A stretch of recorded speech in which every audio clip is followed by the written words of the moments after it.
Supplementary. What does she say to a library worker in relation to the pay equity changes that says, quote, "The end of our claim is devastating to myself and my colleagues. We were so close to a result, and to see that stripped away is incredibly painful.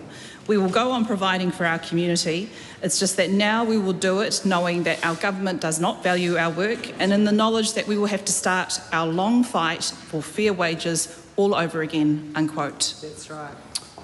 On behalf of the Minister, I'd say to her the same thing that the Minister of Finance said in response to previous questions along similar lines yesterday and indeed the day before that, which is that the government strongly values the work that these workers do and that the pay equity regime that has been legislated by the Parliament allows for pay equity claims, and I would encourage her to participate in that process.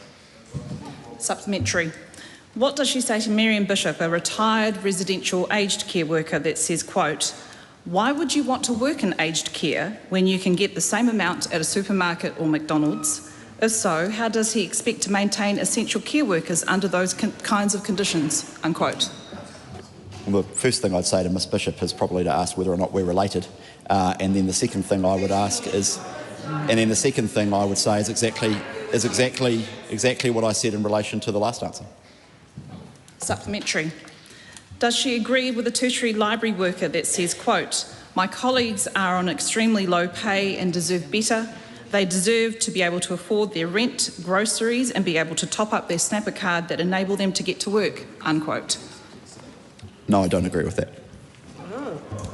Supplementary.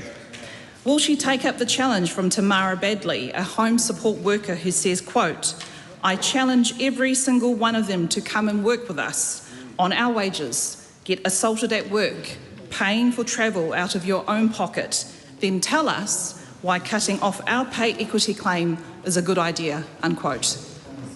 No.